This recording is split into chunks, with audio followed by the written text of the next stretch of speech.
आप सभी भक्तों को देवशयनी एकादशी व्रत की ढेर सारी शुभकामनाएं। आप सभी के जीवन में लक्ष्मी नारायण की कृपा से आप सभी को सभी प्रकार के सुख और समृद्धि की प्राप्ति हो। आषाढ़ मास शुक्ल पक्ष की एकादशी को इसे देवशयनी एकादशी, विष्णु शयनी एकादशी, हरि शयनी एकादशी और पद्मा एकादशी के नाम से जाना जाता है। यह व्रत भगवान विष्णु को अत्यंत प्रिय होता है। इस दिन से भगवान विष्णु 4 महीनों के लिए जो कि योग निद्रा में चले जाते हैं। कहा जाता है कि भगवान विष्णु इस दौरान पाताल लोक में राजा बलि के पास निवास करते हैं। जो भी भक्त सच्ची श्रद्धा के साथ, नियम और निष्ठा के साथ देवशयनी एकादशी, पद्मा एकादशी का व्रत धारण करते हैं, इस दिन भगवान विष्णु और माता लक्ष्मी का पूजन करते हैं, इस दिन भगवान का शयन कराते हैं और 4 महीनों के लिए नियमों का पालन करते हैं, इससे व्यक्ति के सभी प्रकार के पाप और ताप नष्ट हो जाते हैं तथा जब व्यक्ति के पापों का नाश होता है तभी उनके पुण्य उदित हो पाते हैं। उसके बाद ही सांसारिक सुखों की प्राप्ति हो पाती है। यह व्रत करने वाला व्यक्ति कष्ट नहीं पाता है। इस दिन भगवान का पूरे विधि विधान के साथ पूजन करना चाहिए, कथा श्रवण करनी चाहिए, भगवान विष्णु को शयन करवानी चाहिए। शयन के लिए जो कि मुलायम तकिया, बिछावन, पलंग आदि तैयार करके भगवान विष्णु का अच्छा प्रकार से शयन करवाना चाहिए। इससे भगवान विष्णु अपने भक्तों पर अति प्रसन्न होते हैं, अपने भक्तों के सभी प्रकार के दुख और कष्टों को दूर कर देते हैं, सुख और समृद्धि का आशीर्वाद प्रदान करते हैं और अंत में भगवान विष्णु की कृपा से वैकुंठ धाम की प्राप्ति होती है। एकादशी तिथि प्रारंभ समय 16 जुलाई 2024 दिन मंगलवार रात्रि 8:35 और एकादशी तिथि की जो समाप्ति है वह 17 जुलाई 2024 दिन बुधवार रात्रि 9:04 पे सूर्योदय व्यापनी के अनुसार, जो कि इस बार 17 जुलाई 2024 दिन बुधवार को सभी भक्तजन व्रत को धारण करेंगे। व्रत का पारण 18 जुलाई को किया जाएगा। एकादशी व्रत का पारण जो कि हरिवासर समाप्त होने के बाद करनी चाहिए। हरिवासर का समय द्वादशी तिथि का पहला चौथाई हिस्सा हरिवासर का होता है। इससे छोड़ करके व्रत का पारण करना चाहिए। द्वादशी तिथि की शुरुआत जो कि 17 जुलाई की रात्रि 9:05 पे है और इसकी समाप्ति 18 जुलाई गुरुवार की रात्रि 8:45 पे द्वादशी तिथि की समाप्ति है। तो भक्तजन व्रत का पारण 18 जुलाई को सुबह 5:35 से सुबह 8:21 तक सभी भक्तजन व्रत का पारण करेंगे। तो आइए सुनते हैं देवशयनी एकादशी, पद्मा एकादशी व्रत की कथा। तो बोलिए प्रेम से भगवान विष्णु की जय, माता लक्ष्मी की जय। एक समय की बात है, एक बार युधिष्ठिर ने भगवान श्री कृष्ण से कहा कि हे भगवान, आषाढ़ मास के शुक्ल पक्ष की एकादशी का क्या नाम है और इसका क्या महात्म्य है? उस दिन किस देवता की पूजा किस विधि से करनी चाहिए? कृपा करके यह बतलाइए। भगवान श्री कृष्ण ने कहा कि हे युधिष्ठिर, इसके विषय में मैं एक आख्यान आपको सुनाता हूँ जो कि बड़ा ही प्रसिद्ध है, जिसको नारद जी ने अपने पिता ब्रह्मा जी से जाना था। ब्रह्मा जी ने कहा कि हे पुत्र, तुमने उचित प्रश्न किया है, क्योंकि एकादशी से उत्तम कोई दूसरा व्रत नहीं है। पापों से मुक्त होने के लिए यह व्रत अत्यंत ही उत्तम है। जो मनुष्य इस व्रत को नहीं करते वे अवश्य ही नरक के भोग के अधिकारी होते हैं। अब आषाढ़ मास के शुक्ल पक्ष की एकादशी का महात्म्य तुम ध्यान पूर्वक सुनो। इस व्रत को किस प्रकार करना चाहिए? आषाढ़ मास के शुक्ल पक्ष की एकादशी का नाम पद्मा है। इस व्रत को करने से भगवान अत्यंत ही प्रसन्न होते हैं। यह कथा पौराणिक है, जिसके सुनने और कहने से घोर पाप भी छूट जाते हैं। सूर्य वंश में एक चक्रवर्ती, सत्यवादी और अत्यंत ही प्रभावशाली मानधाता नामक राजा उत्पन्न हुआ था।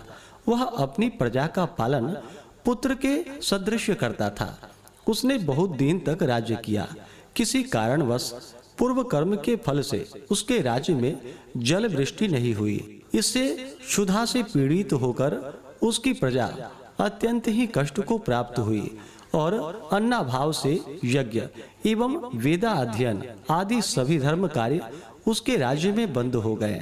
कुछ काल के उपरांत क्षुधा से व्याकुल प्रजा आपस में सम्मति करके राजा के पास गए और हाथ जोड़कर अत्यंत ही नम्रता के साथ उसने कहा कि हे महाराज, सभी सृष्टि का मूल कारण वर्षा के न होने से आपकी सारी प्रजा क्षुधा से व्याकुल होकर तड़प रही है।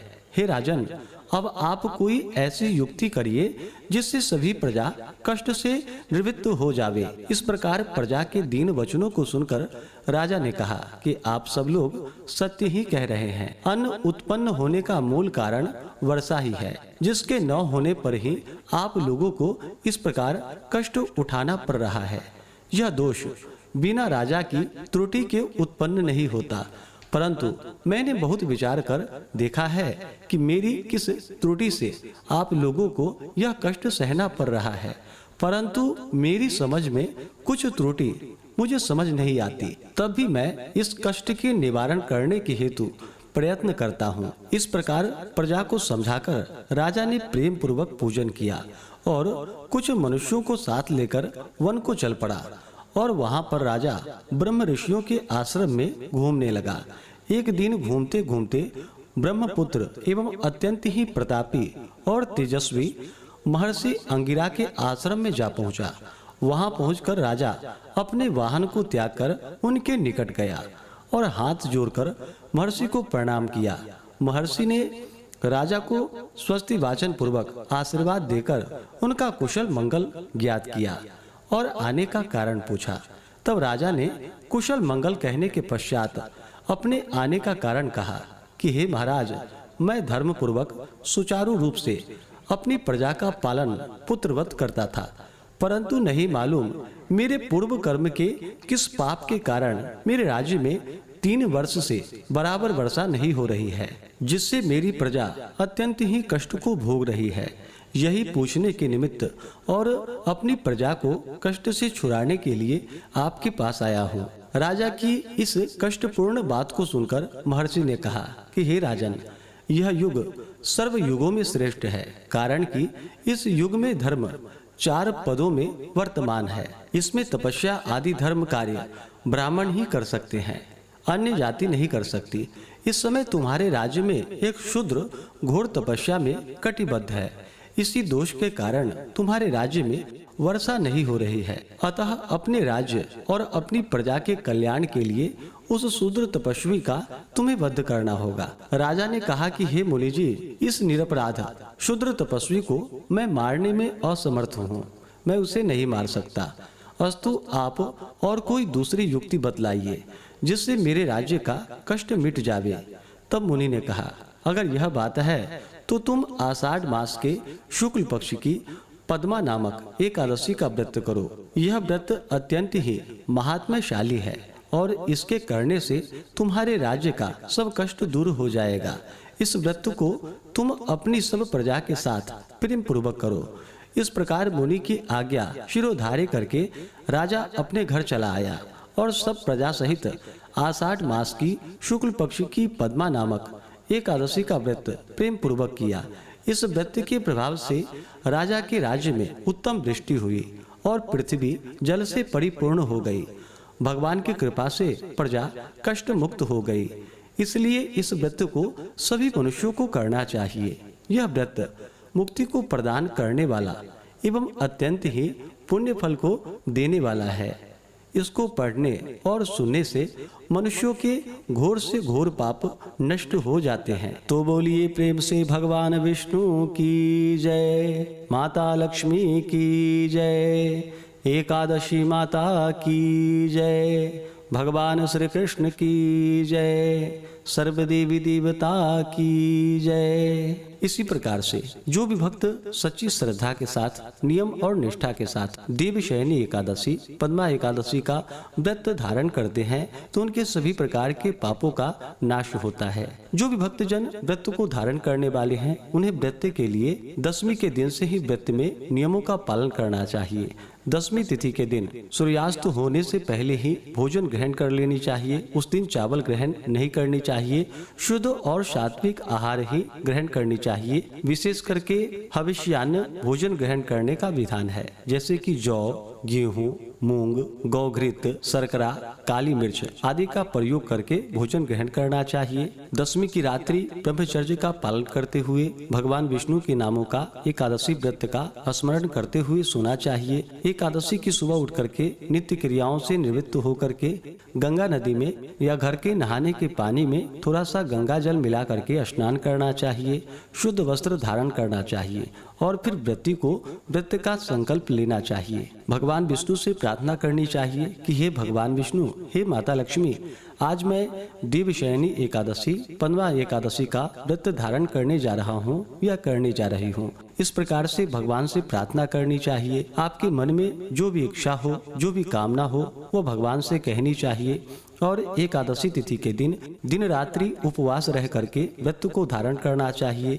जो उपवास नहीं रह पाते हैं, जिनका स्वास्थ्य सही ना हो, तो आप एक समय फलाहार ग्रहण करके व्रत को धारण करते हैं। माताएं बहनें अगर मासिक धर्म से हो तो इस दौरान पूजन का कार्य नहीं करना चाहिए। पूजन के सामग्रियों को स्पर्श नहीं करनी चाहिए, केवल मानसिक पूजा ही करनी चाहिए। इससे भी भगवान अपने भक्तों पर अति प्रसन्न होते हैं। देवशयनी एकादशी के दिन यानी कि आषाढ़ शुक्ल पक्ष एकादशी तिथि से भगवान विष्णु योग निद्रा में चले जाते हैं, जो कि कार्तिक शुक्ल देव उठनी एकादशी के दिन भगवान विष्णु योग निद्रा से जागते हैं। तो यह चातुर्मास का व्रत भी इस दौरान होता है। जो भी चातुर्मास का व्रत भक्तजन धारण करते हैं, उन्हें चातुर्मास व्रत में नियमों का पालन करना चाहिए। भूमि पे शयन करना चाहिए, सात्विक आहार ग्रहण करनी चाहिए और भगवान विष्णु का सुबह शाम के वक्त पूरे विधि विधान के साथ पूजन करना चाहिए।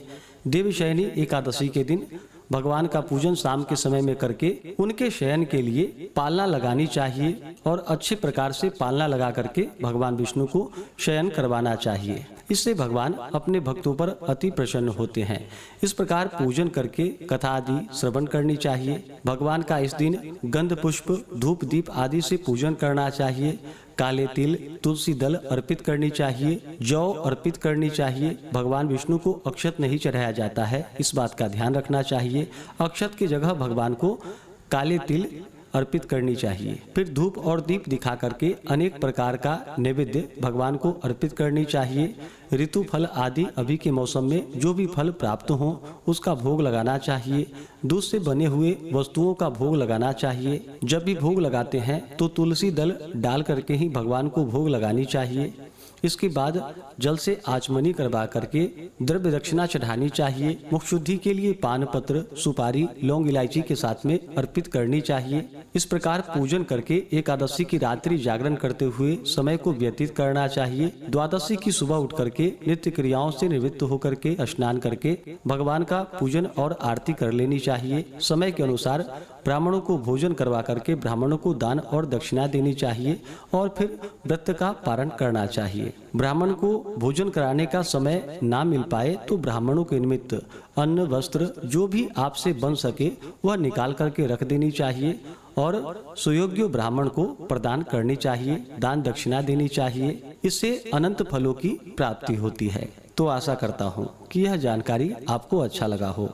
ऐसे ही ज्ञानवर्धक जानकारियाँ प्राप्त करते रहने के लिए, व्रत पूजा के बारे में जानने के लिए, कथा को सुनने के लिए चैनल पे अगर आप पहली बार आए हैं तो चैनल को लाल बटन दबा करके सब्सक्राइब कीजिए। साथ में बेल आइकन घंटी को दबाइए ताकि आने वाला वीडियो का नोटिफिकेशन आपको समय से मिल